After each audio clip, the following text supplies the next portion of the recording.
Senator Grassley. Thank you, Madam Chairman.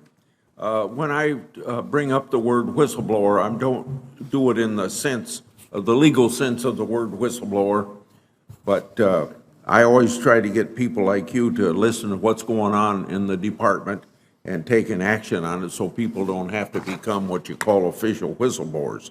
So we've heard many reports that people involved with the FTX had concerns about its business practices. Unfortunately, it doesn't appear that anyone stepped forward to report on what was going on. Did your office receive any reports of wrongdoing involving FTX?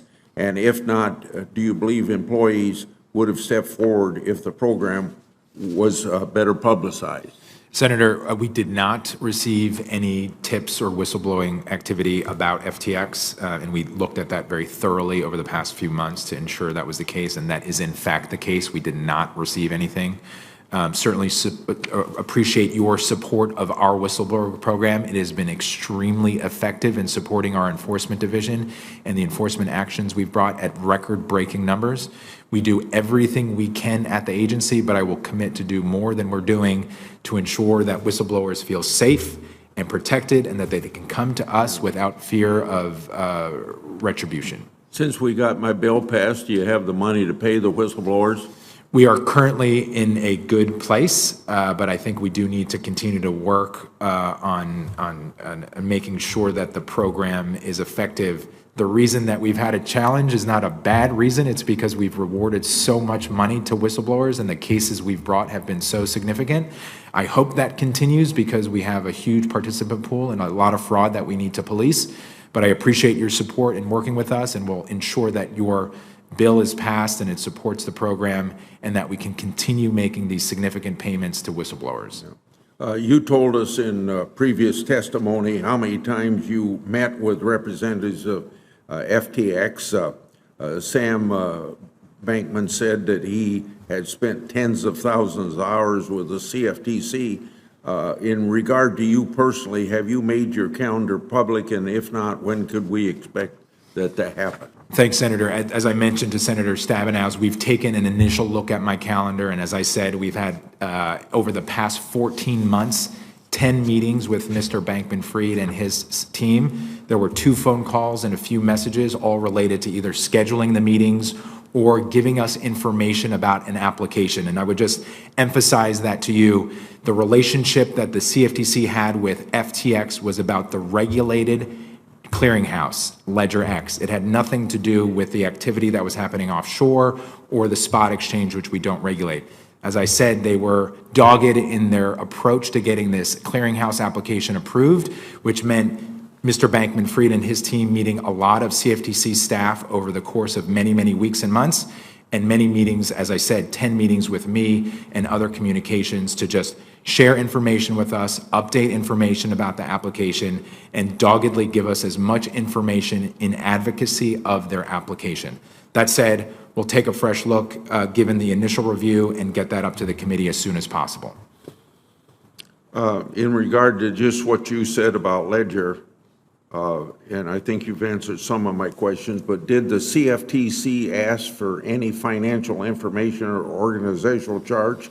And can you provide the committee what FTX shared with your commission? Senator, it's an important question, and unfortunately, our legal limitation in terms of authority to ask questions or to examine entities stopped at the regulated entity. We at the CFTC do not have legal authority to police, to examine, or to ask questions about an unregulated entity.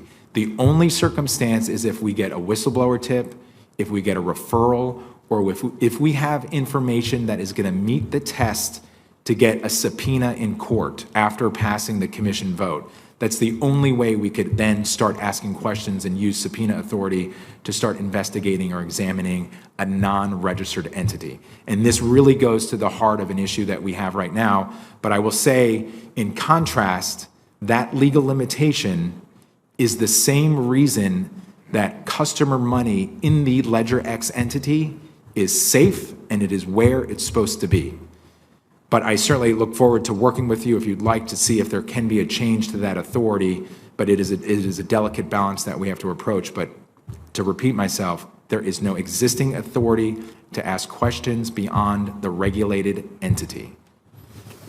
You know, the guy that is now CEO of FTX, he was involved with the Enron liquidation.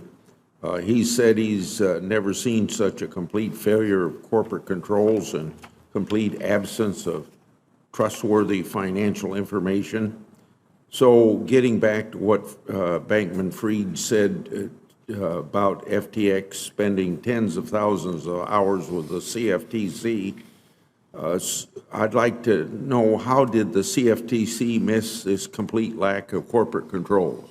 So Senator John Ray, who's the individual you're referencing, when he talks about complete lack of controls, he's talking about the non-CFTC companies. Chairwoman Stabenow mentioned in her statement that John Ray made a statement about Ledger X, the CFTC entity, and he said there's good governance, there's liquidity, there's capital, and it's fully operational, and it's in good shape. So John Ray was very clear that the CFTC regulated entity is healthy, capitalized, and operational. And that's in stark contrast to the non-regulated entities. But it's for that reason exactly, and the limitation that I shared with you earlier, that we do not have legal authority to go beyond the regulated entity.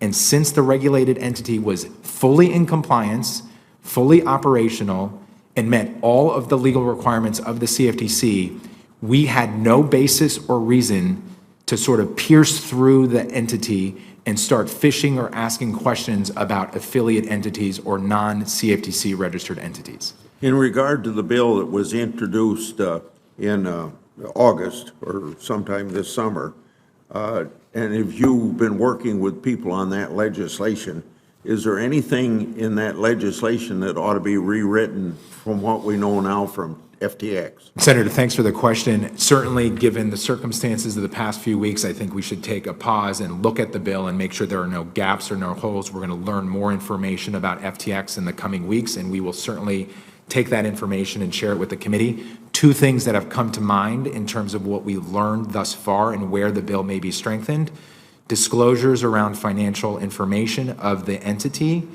the crypto entity, and conflicts of interest. Obviously an issue that many members have talked about today, given the brazen conflicts that occurred at the non-regulated entity. And I think there should be an effort both by the committee, and we certainly look forward to supporting you in tightening and strengthening the conflicts of interest provisions. Thank you.